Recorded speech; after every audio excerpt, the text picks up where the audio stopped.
අද දිනත් අවසන් කරගන්නේ මහාචාර්ය රේරුකාණී චන්දවිල ස්වාමීන් වහන්සේ විසින් සම්පාදිත අභිධර්ම මාර්ගයේ ග්‍රන්ථය සාකච්ඡා කරන අභිධර්ම පාඨය සමගයි. අද අපිට තියෙන්නේ 55 වන වැඩසටහන 227 පිටුව අපිට තියෙන්නේ අද 5 වන පාඩම බල 227 වෙනි පිටුව 5 වන පාඩම බල. එතකොට අපි මේ සාකච්ඡා කරමින් ඉන්නේ මිශ්‍රක සංග්‍රහය. ඒක සප්තම පරිච්ඡේදයේ මිශ්‍රක සංග්‍රහය තමයි අපි සාකච්ඡා කරමින් ඉන්නේ. එතකොට මේකදී මේ මිශ්‍රක සංග්‍රහය කියන්නේම මේකේ මේ පරමාර්ථ ධර්ම ටික. දැන් පරමාර්ථ ධර්ම ටික විවිධ ආකාරයක් පරමාර්ථ ධර්ම කීයක් තියෙනවද? පරමාර්ථ ධර්ම 4යි. वर्ग वශයෙන් ඔක්කොම පරමාර්ථ ධර්ම 170 දුවේ සිත් 89යි චෛතසික 52යි රූප 28යි නිර්වාණ මේ ඔක්කොම 170ක් තියෙනවා. ඒතර මේ 170 විවිධ විදියට ඒ ධර්මතාවල පොදු ගුණයන් මත අපි මේවා සංග්‍රහ කරනවා. දැන් අන්න එහෙම සංග්‍රහ කරලා ඒ ගුණයන් සාකච්ඡා කරන එක තමයි දැන් මේ පාඩමේදී අපි කරන්නේ මේ සත්වෙනි සප්තම පරිච්ඡේදයේදී. ඒතකොට ඒකෙදී අපි මේ දැන් දැන් මේකෙදී මිශ්‍රක සංග්‍රහය අපි ඉන්නේ. මිශ්‍රක සංග්‍රහයේ අපිට දැන් අපි මේ වෙනකොට සාකච්ඡා කරා මිශ්‍රක සංග්‍රහයේ හේතු ටික කතා කරා, ධානාංග කතා කරා, මාර්ගාංග කතා කරා, ඉන්ද්‍රිය ධර්ම ටික කතා කරා. ඊට පස්සේ අද තියෙන්නේ බල ධර්ම. එතකොට මේ බල ධර්ම වල සද්ධා බලය, විරිය බලය, සති බලය, සමාධි බලය, පඤ්ඤා බලය, හිරි බලය, උත්තප්ප බලය, අහිරික බලය, අනුත්තප්ප බලය. කියා බල ධර්ම ඔක්කොම 9ක් තියෙනවා. බල ධර්ම ඔක්කොම 9ක් තියෙනවා. එතකොට අපි පාඩමට යමු. විරුද්ධ ධර්මයක් මර්ධනය කරන බැවින්. අන්න ඒක තමයි බලයේ තියෙන ගුණය. ඒත් අපි ඉස්සෙල්ලා ඉන්ද්‍රිය කතා කරා. ඉන්ද්‍රියේ තියෙන ඉන්ද්‍රියවල තියෙන ගුණය මොකද්ද? අධිපතිභාවය. ඒ ඉන්ද්‍රියන් ඒ අවස්ථානුකූලව කිහිපයක් පරමාර්ථ ධර්ම කිහිපයක් ක්‍රියාත්මක වෙනකොට අන්නේ පරමාර්ථ ධර්ම වලින් එකක් ප්‍රධානිය වෙනවා. අධිපත්‍ය වෙනවා. අන්නේ ඒ ධර්මතාවයට අපි කියනවා ඉන්ද්‍රිය ධර්ම කියලා. දැන් ඵලය කියලා කිව්වේ ඵල ධර්ම කියලා කිව්වේ විරුද්ධ ධර්මතා මර්ධනය කරන පරමාර්ථ ධර්ම වලට අපි කියනවා බල ධර්ම කියලා. ඒක තමයි අපිට තියාගන්න ඕන. බල ධර්ම කිව්වේ විරුද්ධ ධර්මයන් මර්ධනය කරන. විරුද්ධ ධර්මයන් මර්ධනය කරන. නෑ. මේ පරමාර්ථ ධර්මනේ අපි කතා කරන්නේ පරමාර්ථ ධර්ම කීයක් තිබුණද ඔක්කොම? 170යි. දැන් 170 කියනවා හොඳ ඒවාක් තියෙනවා නරක ඒවාක් තියෙනවා. ඒතකොට ඒවා එකට යෙදෙනෝනේ කීපයක්. දැන් ඔය 170 එකට යෙදෙන්නේ නැහැ. දැන් අපි කියෝනේ මේ විශ්වයේම නිර්මාණය වෙලා තියෙන්නේ මේ පරමාර්ථ ධර්ම වලින් කියලා. ඒතකොට ඒකේ වර්ග වශයෙන් හතරකින් එතකොට ධර්මතා වශයෙන් පරමාර්ථ ධර්ම වශයෙන් කීයක් තියෙනවද? 170ක් තියෙනවා. හරිද? ඒ 170 එකට වැඩ කරනවා. එකට ක්‍රියාත්මක වෙන ක්‍රියාත්මක නෙවෙයිනේ. එතකොට ඒ අවස්ථානුකූලව එකට ක්‍රියාත්මක වෙන පරමාර්ථ ධර්ම වල එක ප්‍රධාන අධිපතියෙක් ඉන්නවා. ඒ අවස්ථාවේ අධිපතිය අපි ඉන්ද්‍රිය කියලා කිව්වා. ඒ වගේම දැන් එකට ක්‍රියාත්මක වෙනකොට විරුද්ධ ඒවා මර්ධනය කරන හැකියාව තියෙන පරමාර්ථ ධර්ම. පරමාර්ථ ධර්ම ඒවා. ඒක පරමාර්ථ ධර්මම තමයි. ඒ පරමාර්ථ ධර්ම විරුද්ධ කෙනා මර්ධනය කරන්න පුළුවන් පරමාර්ථ ධර්ම වල අන්න ඒකට අපි කිව්වා බල ධර්ම කියලා. ඒ පරමාර්ථ ධර්ම තමයි. පැහැදිලි නේද ඒක? අර 170 කියන විරුද්ධ ඒවා. නෑ විරුද්ධ ඒවා නේ. ඒ 170 එක අවස්ථාවකට වෙනස් වෙනවා. හැසිරීම වෙනස් වෙනවා. ඒ කියන්නේ අපි දන්නවා දැන් අපි මුලදී කිව්වා දැන් අපි තුමු දැන් කෙනෙක් ගත්තාම ඒ කෙනා උගේ පුද්ගලයාගේ චරිතය එක එක විවිධ අවස්ථාවේදී වෙනස් වෙනවනේ. අපි කිව්වා මේකට දැන් ඕනම කෙනෙක් ගත්තොත් gedara රැකියාව කරන තැනදී එයාගේ ඇසිරීම එකක්. ගෙදරදී තවත් විදියක්. හරි දැන් ගෙදරදී අධිපතිය. අන්න ගෙදරදී අධිපතිය. හැබැයි රැකියාව කරන තැනදී අධිපතිය නොවෙන්න පුළුවන් කියලා. රැකියාව කරන තැනදී අධිපති විදියට ක්‍රියා කරන සමහර අය ඉන්නවා. හැබැයි එහෙම නොවන අයත් ඉන්නවනේ නේද? ඔව්. හැබැයි ගෙදරදී අධිපතිය. ඊළඟට දැන් ඊක ළමයි ඒක ක්‍රියා කරනකොට අධිපතිය. දෙමාපියත් එක්ක ඒ පුද්ගලයා ක්‍රියා කරනකොට අධිපතිය නෙවෙයි. අධිපතිය වෙන්නේ එතකොට දෙමාපිය එයාගේ මව හරි පියා හරි අපි එහෙමනේ නේ. එතකොට ඒ වගේ අවස්ථානුකූලව මේ පරමාර්ථ ධර්ම වල හැසිරීම වෙනස් වෙනවා. තේරුණාද? ඒ අවස්ථාවට අනුකූලව එතන ක්‍රියාත්මක වෙන විරුද්ධ පාර්ශවයේ මර්ධනය කරන්න පුළුවන් හැකියාව තියෙන කෙනා අපි බල කියලා කියනවා. ඒ පරමාර්ථ ධර්මයම තමයි. හැබැයි වෙනත් අවස්ථාවක ඒ ගුණය වෙනස් වෙන්න පුළුවන්. එහෙම වෙන්න පුළුවන් වර්ග ඔක්කොම බල ධර්ම 9ක් තියෙනවා. 9ක් තියෙනවා. අපි ඒක තවදුරටත් මේක පැහැදිලි කර මේ කියවලා පැහැදිලි කරගන්නකොට මේක තේරෙන්නේ මොකක්ද කියලා. මේ පරමාර්ථ ධර්මයම තමයි මේ අපි කතා කරන්නේ ඔක්කොම පරමාර්ථ ධර්ම 170 මේ කතා කරන්නේ. ඒවයි ඒක අවස්ථාවල අර එක ගුණයන් ටිකනේ මේ කතා කරන්නේ. මේ පොදු ගුණයන් ටික එකට දාලා මේ කතා කරන්නේ. හරිනේ? පැහැදිලිනේ? විරුද්ධ ධර්මයන් මර්ධනය කරන බැවින්ද විරුද්ධ ධර්මයන් විසින් නොසෙලවිය හැකි බැවින්ද ශ්‍රද්ධාදීහු බල නම් වෙති. ශ්‍රද්ධාදී කියන්නේ ශ්‍රද්ධාව බලයක්. ඒක ශ්‍රද්ධා වගේ ක්‍රියාත්මක වෙන බල කියලා කියනවා. දෘෂ්ටි විචිකිච්ඡාදීහු ශ්‍රද්ධාවට විරුද්ධය. ඒතර දෘෂ්ටි සහ විචිකිච්ඡා. දෘෂ්ටියක් කියන්නේ චෛතසිකයක් නේ. අපි දන්නෝනේ කොහෙද ආවේ? දෘෂ්ටි චෛතසිකේ කොහෙද ආවේ? නෑ. චෛතසික විදිහට ගත්තාම කොහෙද ආවේ? අකුසල චෛතසික කීයක් තියෙනවද අකුසල චෛතසික? 14යි. 14 කොහෙද ආවේ? ලෝභ ත්‍රිකේ. ලෝභ දික්ටි මාන කියන තුනේ ආවේ. ලෝභ ත්‍රිකේ කියන්නේ අකුසල අසාධාරණ සාධාරණද? අකුසල අසාධාරණ. අකුසල අසාධාරණ චෛතසික කීයක් තියෙනවද? 10යි. 10ේ ලෝභ ත්‍රිකය. අපි ඒකට අයිත් බෙදුවා ලෝභ ත්‍රිකය දෝෂ චතුස්කය කියලා නේ. චතුස්කය තීන විද්‍ය විචිකිච්ඡා කියලා බෙදාගත්තා. ඒකේ ලෝභ ත්‍රිකයට එන තුනක් තිබුණා. ඒ තුන තමයි ලෝභ දික්තිමාන. අන්නේ තුනේ තමයි දෘෂ්ටි එන්නේ. විචිකිච්ඡාදී. විචිකිච්ඡාව ඒක විතරමයි එන්නේ නේ. අකුසල චෛතසික වල අකුසල චෛතසික වල අකුසල අසාධාරණ 10 තමයි විචිකිච්ඡාව එන්නේ. එතකොට මේ දෙකට ශ්‍රද්ධාවට විරුද්ධයි. ශ්‍රද්ධාවට විරුද්ධද? ඔව් විරුද්ධයිනේ. හොඳ ශ්‍රද්ධාවක් තියෙනම් එයාගේ දෘෂ්ටිය දෙන්න පුළුවන්ද? බෑ. එයාට විචිකිච්ඡාව දෙන්න පුළුවන්ද? බෑ. විචිකිච්ඡාවේ දෘෂ්ටියේ තියෙන තැන ශ්‍රද්ධාව තියෙනවද? නෑ. ඒ දෙන්නේ නෑ. අරයා අශ්‍රද්ධාව කියලා චෛතසිකයක් නෑනේ. එහෙම එකක් නෑ. චෛතසිකයක් නෑ. දැන් මෙතන අපි චෛතසිකේ කතා කරන්නේ. චෛතසිකනේ පරමාර්ථ ධර්ම. මේ පරමාර්ථ ධර්ම 170 සිත් තියෙනවද? තියෙනවා. චෛතසික 52 තියෙනවද? තියෙනවා. රූප 28 තියෙනවද? තියෙනවා. නිර්වාණයක් තියෙනවා. ඒ ඔක්කොම මොනවද? පරමාර්ථ ධර්ම. ඒ පරමාර්ථ ධර්ම තියෙන විදිහට අපි එහෙම ශ්‍රද්ධාව තියෙනවා. එක්ක ශ්‍රද්ධාව යෙදෙන්න පුළුවන්. එක්ක ශ්‍රද්ධාව යෙදෙන්න පුළුවන්. ශ්‍රද්ධාව යෙදෙනවා යෙදෙන්නේ නැත්තේ කවුද? දෘෂ්ටි විචිකිච්ඡා යෙදෙන්නේම නැහැ. යෙදෙන්නේ නැහැ කියලා කියන්නේ කොහොම යෙදෙන්නෙත් නැහැ. ඒව තියෙනවා නම් මේක යෙදෙනවා නම් ඒව මර්ධනය කිරීමක් වෙනවා. හරිද? ඒක මර්ධනය කරන්නේ කවුද? ශ්‍රද්ධාව. ඒක තමයි මේ කියන්නේ. ඒ ධර්මයන් විසින් සෙලවිය නොහෙන බැවින් ශ්‍රද්ධාව බලයකි. අරවයින් මේක සොලවන්න බෑ. ඒ නිසා ශ්‍රද්ධාව බලයක් කියලා කියනවා.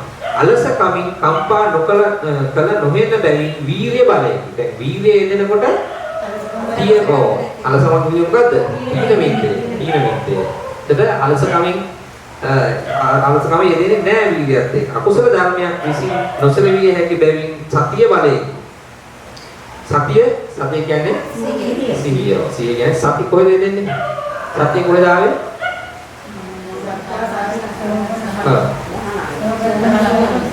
සෝමන චෛතසික සෝමන සාධාරණ 19. සෝමන සාධාරණ චෛතසික 19 යෙදුණා. උද්දච්චේ නොසලවිය හැකි බැවින් සමාධිය බලය. උද්දච්චේ කොහෙද යෙදුනේ? අකුසල සාධාරණ. ඔව්. ඒතර සමාධිය කොහෙද යෙදුනේ? සමාධිය.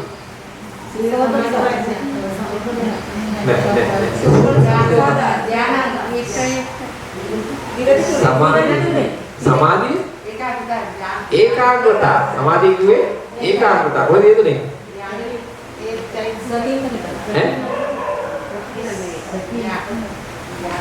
මතක නැහැ. සම්පරිත්ත සාධාරණ හතේ මොනවද? පස්ස වේදනා සංඥා චේතනා ඒකාග්‍රතාව. ජීවිතින්ද්‍රිය මානසිකාරය. හරිද? එතකොට සමාධිය බලය. සමාධිය කිව්වේ ඒකාග්‍රතාවය. සමාධිය යනු ඒකාග්‍රතාවය. මෝහයෙන් නොසලවිය හැකි බැවින් ප්‍රඥාව බලය කියන. මෝහය තිබුණ නිසා මෝහය කොහෙද තිබුණේ? මෝහය. අකුසල සාධාරණ. කුසල සාධාරණ. මෝහය ප්‍රඥාවෙන් සොලවන්න ප්‍රඥාව මෝහයෙන් සොලවන්න බෑ. ඒක නිසා ප්‍රඥා බලය. අහිරිකයෙන් කම්පා නොකල නොහෙන බැවින් හිරිය බලය කියන්නේ. අහිරිකය කියන්නේ මොකද්ද? අහිරිකය කිව්වේ ලැජ්ජා නැතිකම. මොකටද?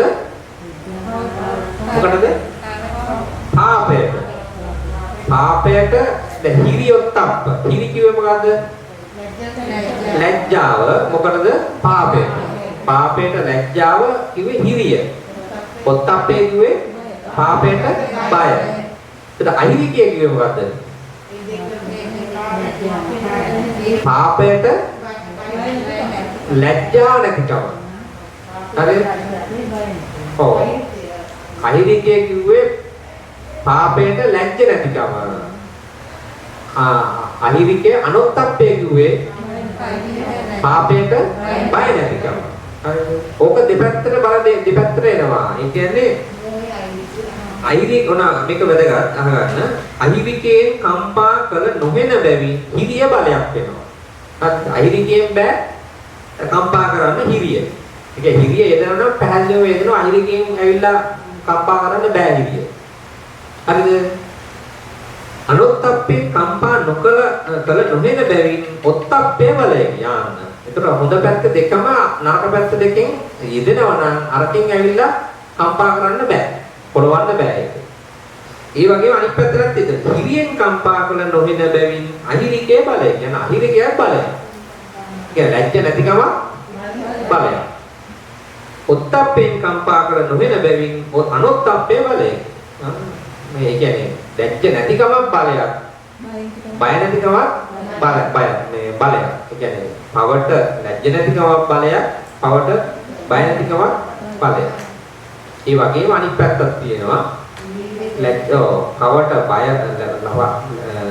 පවට ලැජ්ජ තියෙනකම ලැජ්ජාව ඇතිකමත් බලයක්. පවට බය තියෙනකම බලයක්. මේ දෙපැත්තම බල ධර්ම විරුද්ධ ධර්මයන් වලින් සොරවන්න බෑ. කොහොමද මෙතෙන්දි මේ පරමාර්ථ ධර්මනේ අපි කතා කරන්නේ. පරමාර්ථ ධර්ම වල ඒ අවස්ථානුකූලව ඒකේ ගුණය කියන්නේ අපි. ඒකේ ගුණය තමයි මේක යෙදෙනවා නම් අනිත් එක මර්ධනය කරනවා.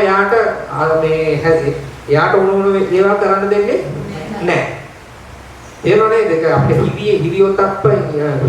හිරියොත්ප්ප අහිරික අනොත්තප්ප.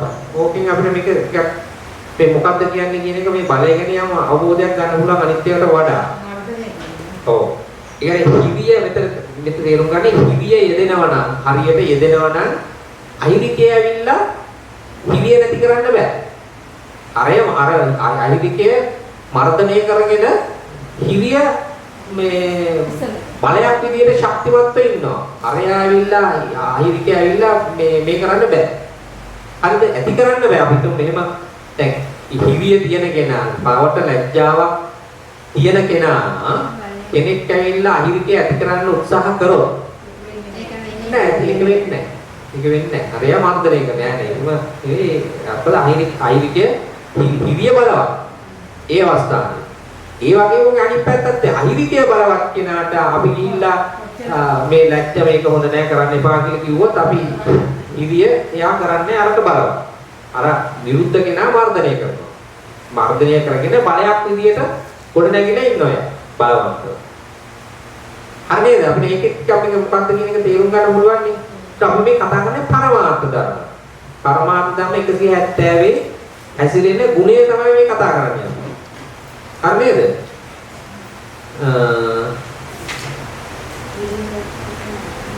ඊළඟ වීර චෛතසිකයේ නොයෙදෙන සිත්වල බල ධර්ම නොලැබේ. ඒකට හැමතිස්සෙම වීර චෛතසිකයක් එක්ක තමයි මේ බල ධර්ම යෙදෙන්නේ. මොකද ඒ බලයක් කියලා කිව්වහම ඒ වීරියත් එක්ක යෙදෙන්න ඕන නිසා තමයි වීරියත් එක්ක යෙදෙන්නේ. වීරිය කොහෙද යෙදෙන්නේ? ප්‍රකීර්ණක මොනවද? විතක්ක, විචාර, අදිමොක්ක, විරිය, ප්‍රීති, ඡන්ද. විරිය, ප්‍රීති, ඡන්ද. එතකොට අපි බල ධර්ම ටික සාකච්ඡා කළා. ඊළඟට අපි අධිපති අපිට තියෙන්නේ අධිපති ධර්ම ටික කතා කරන්න. අධිපති මේ අපි කතා කරන්නේ 228 පිටුව අධිපති. ඡන්දාධිපතිය, චිත්තාධිපතිය, විරියාධිපතිය, විමර්ශාධිපතිය කියා අධිපති ධර්ම 4ක් තියෙනවා. අධිපති ධර්ම 4ක් තියෙනවා. අපි දැන් අධිපති කියන අපිට මුලදී ආවනේ කොහෙද? ඉන්ද්‍රියවලදී. ඔව්. ඉන්ද්‍රියවලදී අධිපති කියන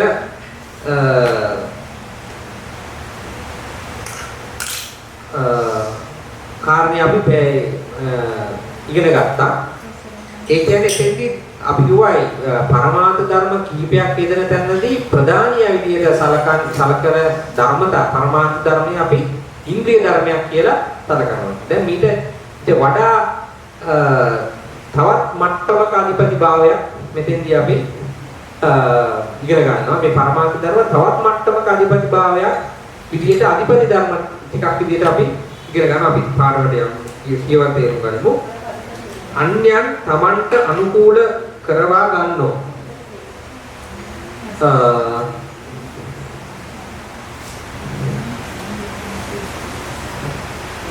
127 නේද?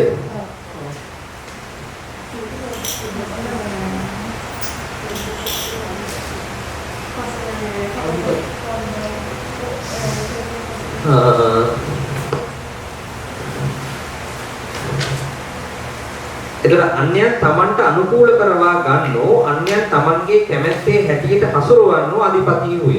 හරිනේ.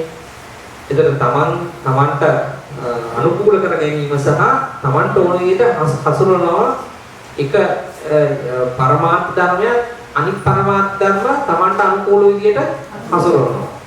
තමන්ට අනුකූල කර ගන්නවා. ඒතර ඒ ධර්මතාවලට තමයි මේ පරමාර්ථ ධර්ම වලට තමයි අපි අධිපති ධර්ම කියලා කියන්නේ. තමන් හා සංප්‍රයුක්ත ධර්මයන් තමාට අනුකූල කර ගන්නා ධර්මයන්ටද අධිපතියයි කියනු ලැබේ. ඡන්දාදීයු තමන් හා සංප්‍රයුක්ත ධර්මයන්ට තමාට අනුකූල කරවන්නෝය. එබැවින් කරවන්නෝය. එබැවින් ඒ ධර්මය අධිපතියව නම් වෙන්නේ. එතකොට අධිපති ධර්ම 4ක් තියෙනවා. ඉන්ද්‍රිය ධර්ම කියන්නේ මොනවද? ඉන්ද්‍රිය ධර්ම 22ක් තිබුණා. ඉන්ද්‍රිය ධර්ම 22ක් තිබුණා. ඒතර අපි බලමු මේ දෙකේ වෙනස මොකක්ද ඉස්සරහට. ඡන්දාධිපති යනු ත්‍රිහේතුක ජවනයන් යෙදෙන ඡන්ද චෛතසිකය. ඡන්ද චෛතසික කොහෙද යෙදුනේ? කොතනද ආවේ? ප්‍රකීර්ණක 6යි. 6 තමයි විතක්ක විචාර අදිමොක්ක විරිය ප්‍රීති ඡන්ද. 6 ප්‍රකීර්ණක 6 අන්තිමට. චිත්තාධිපති යනු ද්වි හේතුක ත්‍රි හේතුක ජවන චිත්තය. චිත්තාධිපති. විරියාධිපති යනු ද්වි හේතුක ත්‍රි හේතුක ජවනයන් යෙදෙන වීර්යචෛතසිකය. විමර්ශාධිපති යනු ප්‍රඥාචෛතසිකය.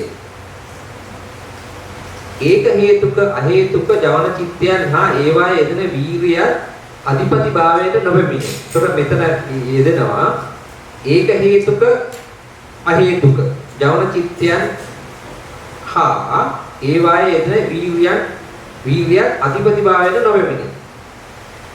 ඒක හේතුක ජවන චිත්ත කියනවද? ඒක හේතුක ජවන චිත්ත. මතකද?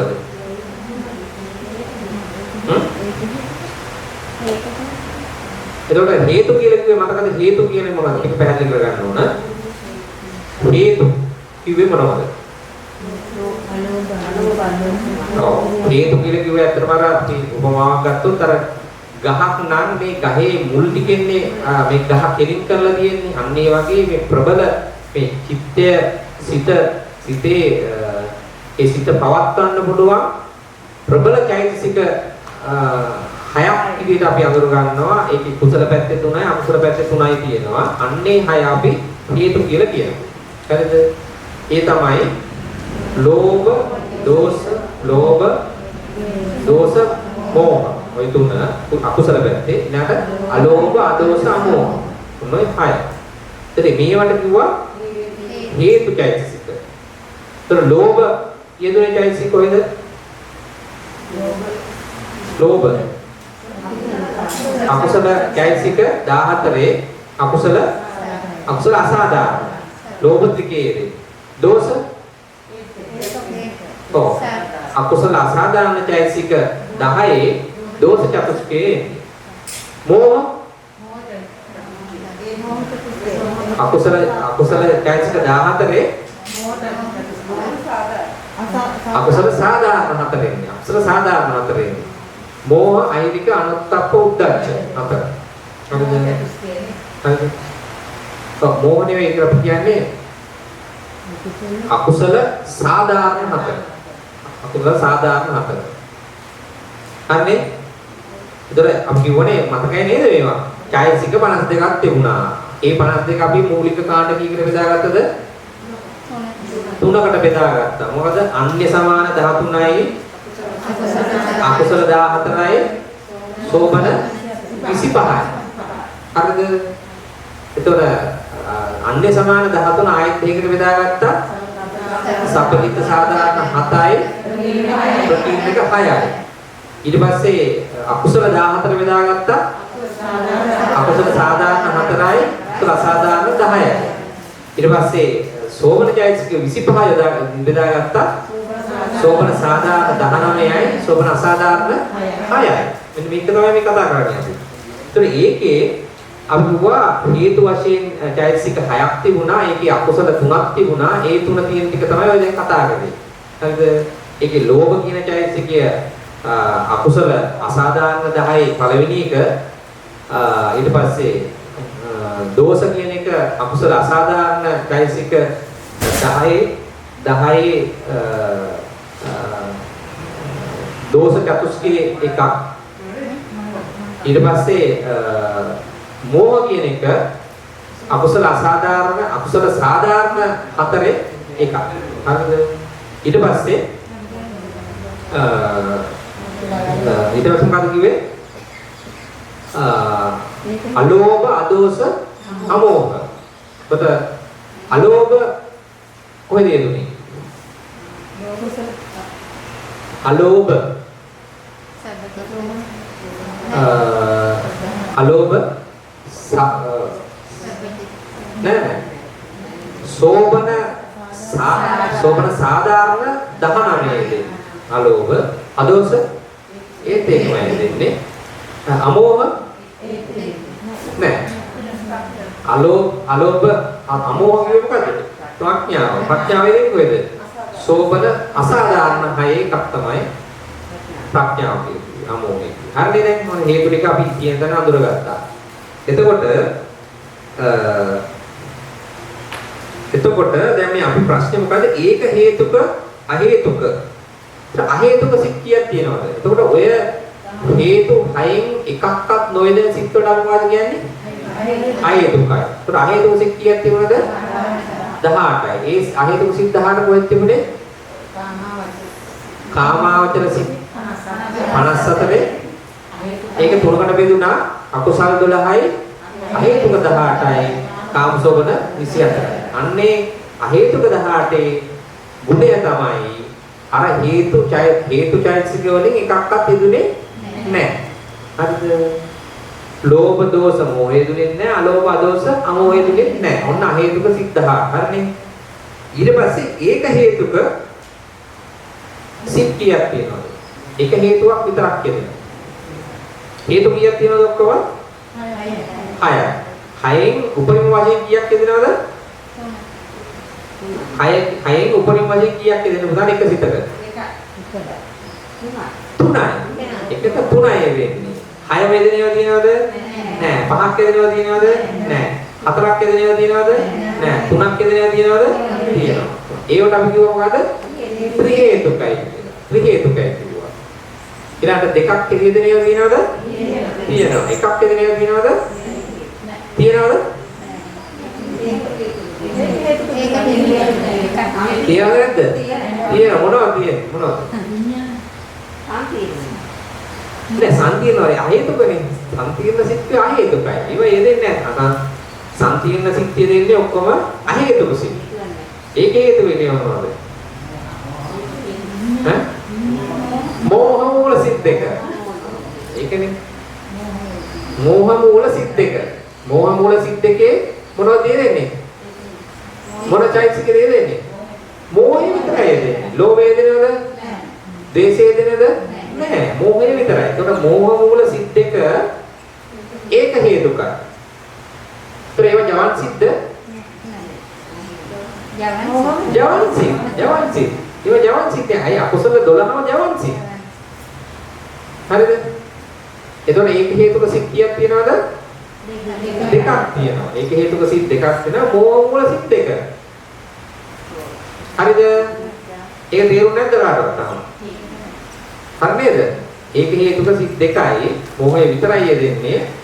එතන කොහොමද හේතුක මේ සෝබණේ වෙන්නේ නැහනේ. මේ අලෝභ දෝෂ අමෝහය යෙදෙන්නේ නැහැ. ලෝභ දෝෂ මෝහ විතරයි යෙදෙන්නේ. ඒකේ ලෝභයක් නැහැ, ද්වේෂයක් නැහැ, දෝෂයක් නැහැ, මෝහය විතරයි යෙදෙන්නේ. එතකොට ඒක හේතුක අහේතුක ජවන චිත්තයන් එතකොට ඒවයි යෙදෙන වීර්යය. ඒවයි යෙදෙන වීර්යය බල ධර්ම වලට එන්නේ නැහැ කියන එක තමයි මේ කියන්නේ. විමර්ශාධිපති යන ප්‍රඥා චෛතසිකයේ ඒක හේතුක අහේතුක ජවන චිත්තයන් අහේතුක ජවන චිත්ත තියනවද? අහේතුක ජවන තියෙන අහේතුක සිත් 18 ජවන් සිත් තියනවද? ආසිත උත්පාදේ එකයි තියෙන්නේ. එකයි තියෙන එක ක්‍රියාසිතක්. මතකද? අහේතුක සිත්වල තියෙන්නේ එක ජවන් සිතයි තියෙන්නේ. તો අහේතුක සිත් බෙදුනේ කොහමද? 18 බෙදුනේ කොහමද? අහේතුක කුසල විපාක සිත් 7යි. අහේතුක අකුසල විපාක සිත් 7යි. අහේතුක කුසල විපාක සිත් 8යි.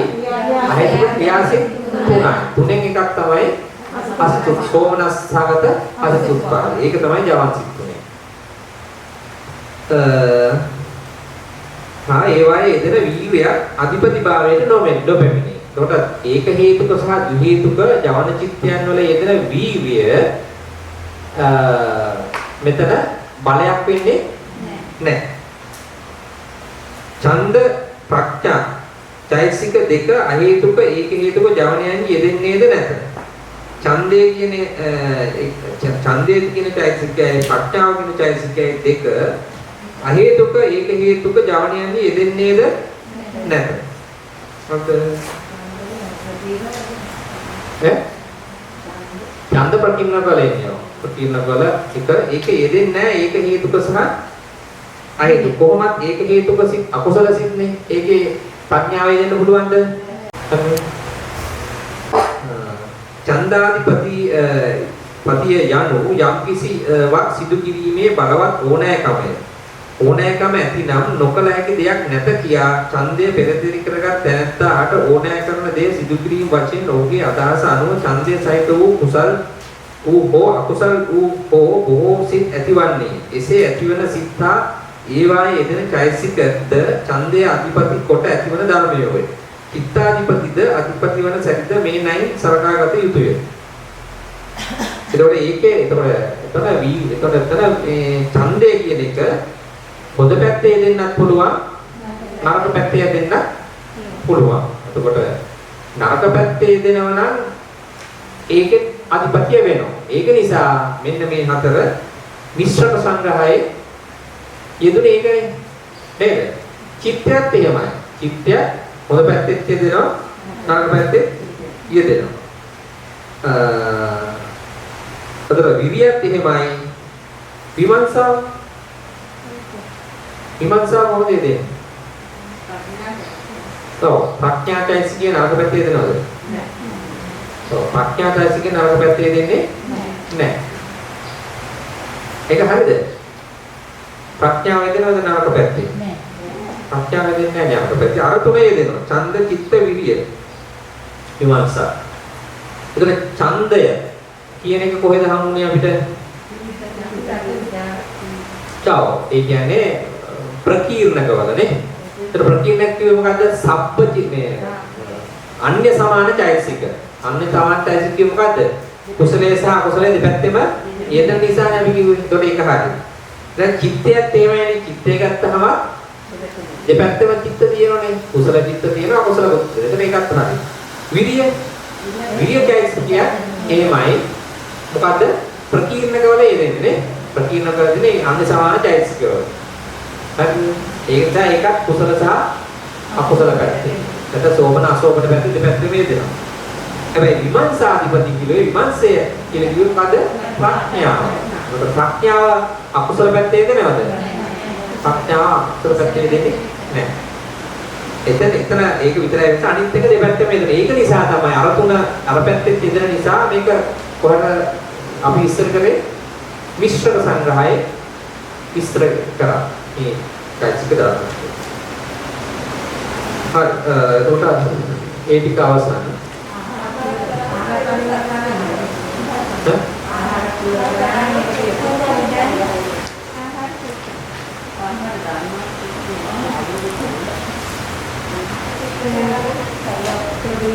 itu istilah pernah kamu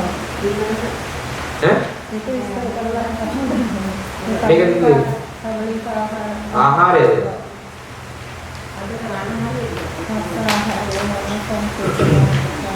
તો අපි අද කරලා බැරිවුණු ටිකක් අපි ඊළඟ දවසේ කියමු. ආහාර ඊළඟ පාඩම ආහාර.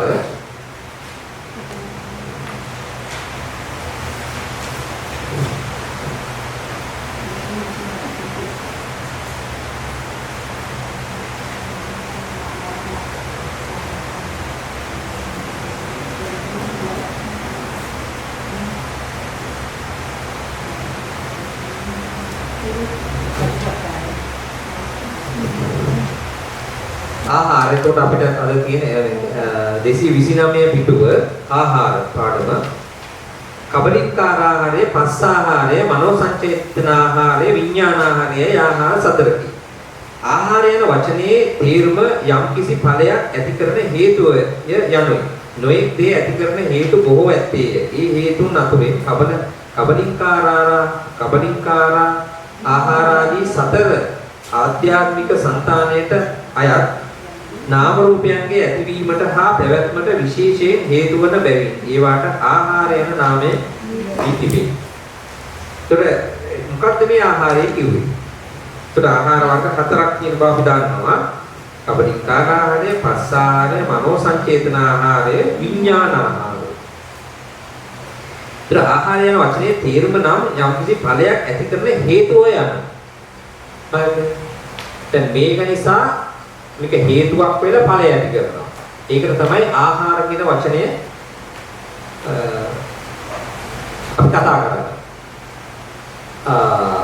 දැන් අපි ඊට කලින් ආහාරය කියන වචනේ අපිට යෙදුණා නේද? ඒක කොහෙද?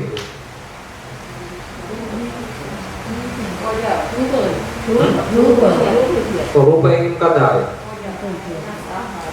ආහාර රූපය ඉදුණානේ. ආහාර රූපය කියලා එකක් ඉදුණා. ඊට අමතරව තව කොහෙද ඉදුනේ? රූප උපදවන හේතුනේ මොනවද? කර්ම, චිත්ත, ඍතු, ආහාර. හරිද? හරි නේද? එතකොට මෙතන මේ කියන්නේ ඒකමද? නෑ, ඊට වෙනස් එකක් මෙතන කියවෙන්නේ. ඒක අපි තේරුම් ගන්න ඕන වෙනස. දැන් අතන ආහාර රූපය කියලා කිව්ව එක. නේද? ඒ රූප වලින් එකක් තියෙනවා ආහාර රූපය කියලා. හරි. නේද? මතකද?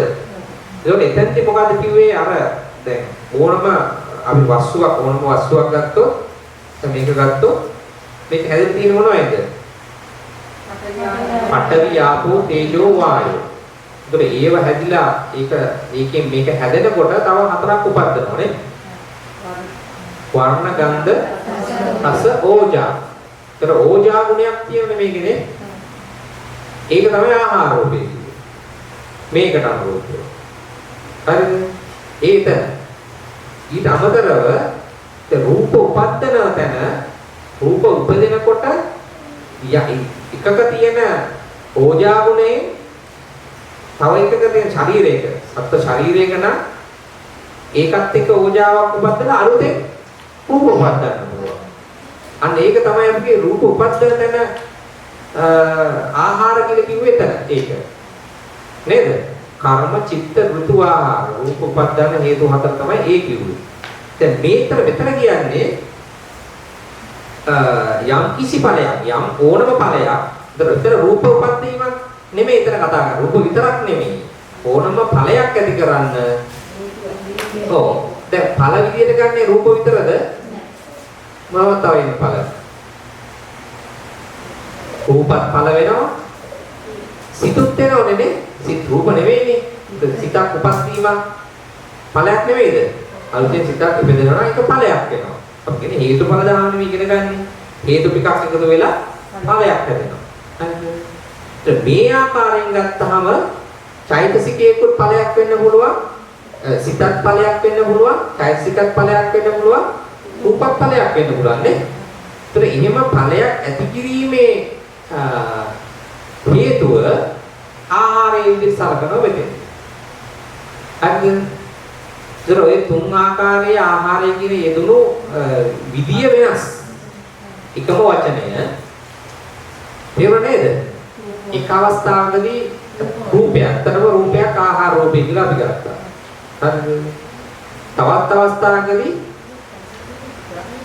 ආහාර අනිත් රූප ටික උපදින එක විදියට රූප විතරයි තියෙන්නේ. එතන රූප උපදින එක ආහාර විදියට ගත්තා. ඒක කර්ම, චිත්ත, ඍතු, ආහාර තමයි එහෙමයි ගත්තේ. එතන අදාළන්නේ රූප ටික විතරයි. රූප උපදින එක හේතුවක් විදියට ආහාර ගත්තා. ඒතර කර්මයක් තිබුණා, චිත්තයක් තිබුණා, ඍතුවක් තිබුණා, ආහාරයක් තිබුණා. ඒතර ඒක වෙනවා. මෙතන කරන්නේ ඕනම ඵලයක් ඇති කරන්න අතර රූප ටික විතරයි තිබුණේ. මෙතන ඕනම ඵලයක් ඇති කරන්න හේතුව ආහාර විදියට ගන්න. හරිද? දැන් මේ දෙක වෙනස් තේරුම් ගන්න එක වැදගත්. හරි නේද? අපි තවදුරටත් ඉස්සරහට බලමු. ආහාර යන වචනේ තේරුම නම් යම් කිසි ඵලයක් ඇති කරන හේතුවය. නොඑක් දේ ඇති කරන හේතු බොහෝ ඇත්තේ. ඒ හේතුන් අතරින් කබලිකාරා ආහාරාදී සතර ආධ්‍යාත්මික సంతානයට අයත් නාම රූපයන්ගේ ඇතිවීමට හා පැවැත්මට විශේෂයෙන් හේතු වන බැවින් ඒවාට ආහාර යන නාමය දී තිබේ. ඒ හේතුන් අතරින් කබලිකාර ආහාරාදී සතර ආධ්‍යාත්මික సంతානයට. කියන්නේ මේ උඩ කියන කබලිකාර ආහාරය, ප්‍රසආරය, මනෝ සංචේතන ආහාරය, විඥාන ආහාරය යන හතර ආධ්‍යාත්මික సంతානයට අයත් නාම රූපයන්ගේ ඇතිවීමට. හරිද?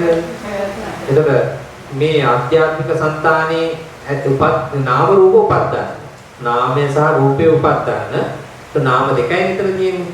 චිත්තචෛතසික රූප ටික. චිත්තචෛතසිකයි රූපයි උපදින. ඉවීමට රූපයන්ගේ ඇතිවීමට හා පැවැත්ම ඒවා පැවැත්මට විශේෂයෙන් හේතු වන බැවින් ඒවට ආහාරය යන නම දීතියි. හරිද? කබලින්කාරාහාරය යනු අනුභව කරන ආහාරවල ඕජාව. යන්නේ එතන අර කලින් කිව්ව ඕජාව තමයි එතන කියන්නේ. හරිද? එතන ආහාරයේ කබලින්කාරාහාරයේ කිව්ව ඕජාවට. ඒයින් ශරීරයේ ආහාරජ රූප ඇති කරනු ලැබේ. වී ඇටයක බලය ප්‍රධාන වන්නේ ගොයම් පැලය ඇති කිරීමටය. ඇතැම් ඇති වූ ගොයම් පැලයේ වැඩිවීමට හා මාස ගණනක් පැවැත්වීමට ප්‍රධාන හේතු වන්නේ පෝර හා වතුරය. පස්සේ ඇති වෙන්නේ පෝර හා වතුරය. එබැවින් කබලින්කාරාහාරයේ ජීවත් වන සත්වයන්ට කර්මය ප්‍රධාන වන්නේ ප්‍රතිසන්දියේදී ඇති රූප ඇති කිරීමට. ඉන්පසු සත්‍යයේ වැඩිවීමට හා කලක් ජීවත් වීමට ප්‍රධාන වන්නේ ඍතු ආහාර දෙක. පස්සේ වැඩිවීමට සහ පැවැත්මට මුලදී අර කර්මයෙන් උපැද්දුවට රූප ටික උපද්ද දුන්නට ප්‍රතිසන්දි චිත්තේ අපි කතා කරා කලින් ප්‍රතිසන්දි කර්මජ රූප උපදිනවයි කියලා. උපද්දල දුන්නට ඒක පැවැත්වීමට ඒක වර්ධනයට ප්‍රධාන වෙන්නේ ඍතුව සහ ආහාර තමයි ප්‍රධාන වෙන්නේ. අරකින් උපද්දල මුල ටික දෙනවා ඊට පස්සේ පැවැත්මට සහ වර්ධනයට අවශ්‍ය වෙන්නේ ඍතුව සහ ආහාර.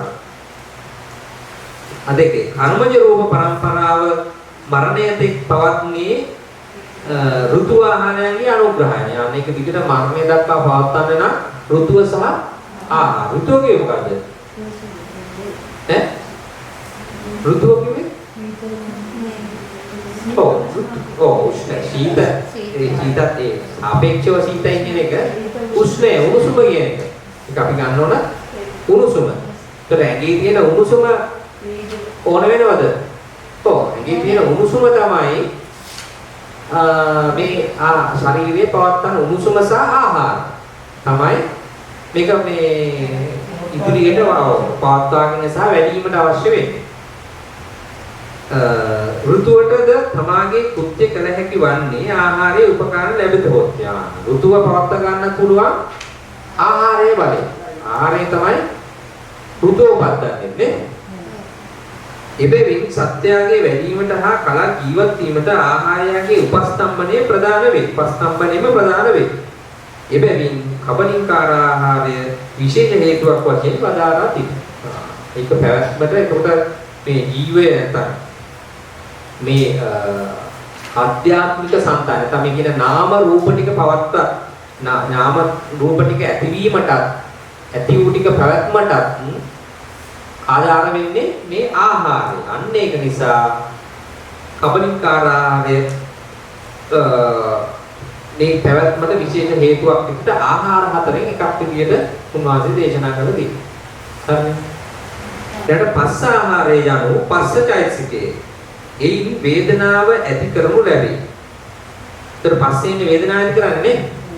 ඔව්. සැපීමක් අරමුණක් චිත්තසංතානීය ක්‍රියාත්මක වෙන්න නම් අරමුණ එන්නවා. අරමුණ නිකන් ඉන්න බෑ. පස්සෙන් තමයි ගත්තවන්නේ මේක. කියන්නේ හමු කරවන්නේ කියන්නේ එකතු කරවන්නේ පස්සේ. තේරෙයි. එකක අරමුණ එකතු කරන්නේ නැත්නම් හමු වෙන්නේ පස්සේ ආධාරයෙන්නේ. අරමුණ විඥානය ඇතිවීම නැත්නම් සිත ඇතිවීම සඳහා එකතු කරන්නේ අරමුණ සහ සිත. කියන්නේ සිත ඇතිවීම සඳහා අරමුණක් ඉන්න ඕන අනිවාර්යෙන්. අරමුණක් නැතුව සිතක් ඉන්න බෑ. ඒතර අරමුණ සිතට ගන්න බෑ පස්සේ නැත්තම්. හරි නේද? පස්සේ නැත්තම් අරමුණ සිතට ගන්න. පස්සේ කියන්නේ මොකද්ද? ඈ? දැන් පස්සේ කියන්නේ චෛතසිකය. නේද? අන්නේ සමාන චෛතසිකවල සබ්බචිත්ත සාධාරණ වල පළවෙනි චෛතසිකය. ඒක චෛතසිකයේ වැඩේ තමයි මේ අරමුණ සිතට ගැනීමට උපකාරී වෙන්නේ මේ පස්සේ. පස්සේ නැත්තම් අරමුණ ගන්න බෑ. අරමුණ ගන්න නැත්තම් සිත ඇති වෙන්නේ නැහැ. ඒකට පස්සේ ඕන එකක්ද? ඔව් මේ ආධ්‍යාත්මික సంతානයේ පවත්වන්න ඕනද නැද්ද පස්සේ? පස්සේ ඕනේ. අන්න ඒක නිසා පස්සේ ආහාරයක් විදිහට උන්වහන්සේ දේශනා කළා. හරි නේද? ඒතර මේ නාම රූප ටික පවත්වන්න කබලින්කාර ආහාරය ඕනද? ඕන. ඒතර පස්සේ ඕනද? ඕන. අන්න ඒක නිසා කබලින්කාහාරයක් ආහාරයක් විදියට උන්වහන්සේ දේශනා කළා තියෙනවා. පස්සය ආහාරයක් විදියට උන්වහන්සේ දේශනා කළා තියෙනවා. මොකද සිතක් ඇති වෙන්න බෑ අරමුණක් නැතුව අරමුණ ගන්න බෑ පස්සය නැතුව. ඒතර පස්සය ආහාරය. අර නේද? ඔව්. ඒතර අර නාම රූප ටික පාත්තන්න බෑනේ පස්සය නැතුව. ඒ වුණා පස්සය ආහාරයක් වුණා.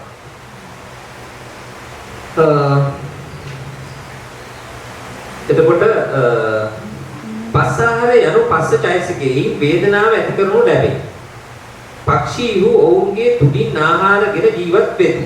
තුඩ නැති වූහොත් ආහාර ගැනීමට ක්‍රමයක් නැතුව ඔවුව මැරෙන්නා. ඉබේ මේ සත්‍යයෝ පස්සය නිසා ආරම්මන රසය ලබා වේදනාවන් ඇතිවීමෙන් තණ්හාව ඇති කරන සංසාරය දික් කර ගනිති.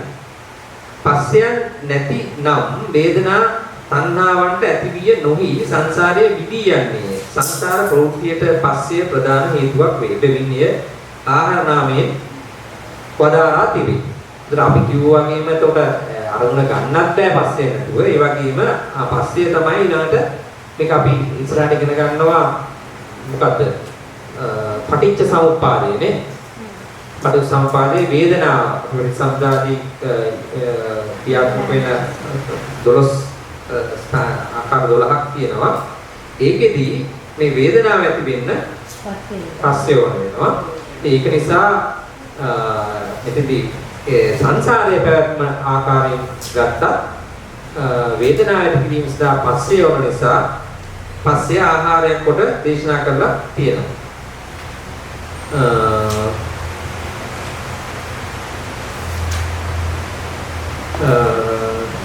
ඊළඟට මනෝ සංචේතන ආහාර යනු කුසල කුසල චේතනාව. ඒතර මනෝ සංචේතන චේතනාව කියන්නේ මොකද්ද? චෛතසිකය. මොකද සම්පදිත්ත සාධාරණ වල චෛතසිකය. ඒතකොට ඒක විශේෂයෙන් මනෝ සංචේතන කියලා දාලා තියෙනවා. චේතනාව තමයි කුසල කුසල චේතනාව. එයින් කාම රූප අරූප යන භවත්‍රේ. ඒ කියන්නේ කාම ලෝකයේ රූප ලෝකයේ අරූප ලෝකයේ යන භවත්‍රේ ඒ ලෝක තුනේහි ප්‍රතිසන්දිය ඇති කරනු ලැබේ. හරිද? ඒතර මේ තුනේම මේ චේතනාවනේ ප්‍රතිසන්දිය ඇති කරන්නේ. අපි කියන්නේ කර්මයනේ. දැන් කර්මයේනේ අපි උපදින්නේ අපි කියනවා කර්මයෙන්. දැන් ප්‍රතිසන්දි චිත්තය ඇති වෙන නම් කර්මයේ හේතු වෙන්නේ කර්මජ රූපනේ ඇත්තටම ඇති උනේ මේ මූලිකව පළවෙනිකින් පද්දල දුන්නේ මේ ශරීරය හැදෙන්නේ. එතකොට ඒකෙදී ප්‍රතිසන්දිය ඇති කරන්නේ කර්මය. කර්මය කියන්නේ මොකද්ද? චේතනාව. හරිද? පක්ෂීහු ගසින් ගසට පියවා ආහාර සපයාගෙන ජීවත් වෙති. එමෙන් මේ සත්වයෝ කර්ම බලයෙන් භවයෙන් භවයට යෙමින් සංසාරේ පවත්වති. හරිද? ඉදින් සත්‍ය නැවත නැවත භවයෙන් භවයට යවන කර්මය නැතිනම් භවයෙන් භවයට යන්නේ මොකද්ද? කර්මය. කර්මයෙන් උපදින්නේ. ප්‍රතිසන් සිත්තේ කියලා සිත්තේ ඇති වෙන නම් කර්මයෙන් තමයි මේක ඇති වෙන්නේ. නැතිනම් සංසාර ප්‍රවෘත්තිය නොවන්නේය. සංසාරයේ දිගින් දිගට නොසිදී පැවැත්මට කර්මයේද විශේෂ හේතුවකි. ඉබැවින් එයටද ආහාර නාමයෙන් දීපි. අන්න ඒක නිසා මේ චේතනාවට ආහාර නාමයෙන් දීලා තියෙනවා. චේතනාවේ මනෝ සංචේතන ආහාරය කිව්වේ.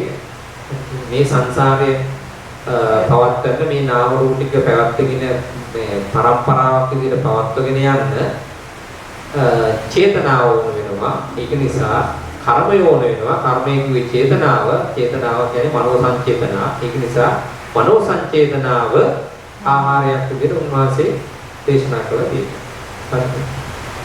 ඊළඟ විඥාන ආහාරය යනු චිත්තය. එයි ප්‍රතිසංගයේදී ස්පර්ශය වේදනාදී නාම ධර්මයන් හා කර්මජ රූප ඇති කරනු ලැබේ.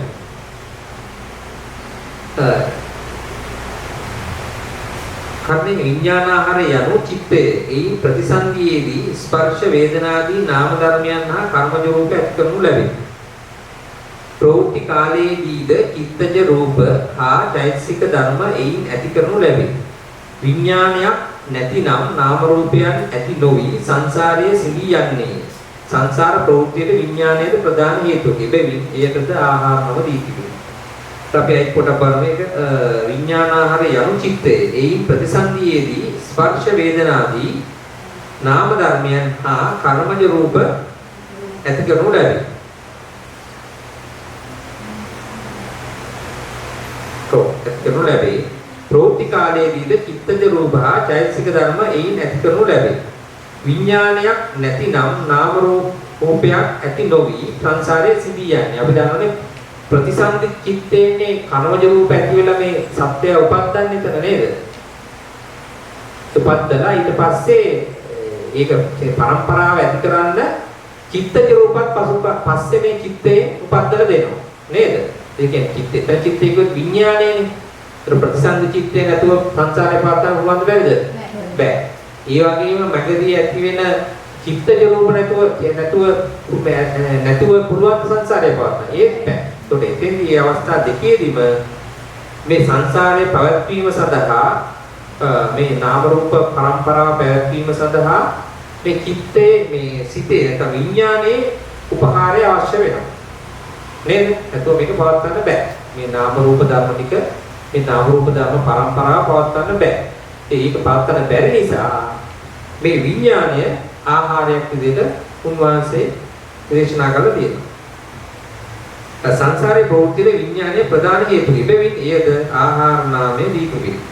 ආහාර සතරේ කබලිකාර ආහාරය, රූපාහාරය, ඉතිරි තුන අරූපය. උඩ කියන කබලිකාර ආහාර රූප අනිත් ඒවා අරූප. රූප කියන්නේ නාම නේද? එතකොට පස්ස ආහාරයයි නාම සංචේතන ආහාරයයි එතන චේතනාව එතන විඥානය එතන නාම ටික නැත්නම් අරූප. එතකොට අපි එතනින් අවසන් වෙනවා ආහාර ටික. අපිට ඊළඟට සාකච්ඡා කරන්න තියෙන 231 පිටුව බෝධිපාක්ෂික සංග්‍රහය තමයි ඊළඟ පාඩම අපිට සාකච්ඡා කරන්න තියෙන්නේ.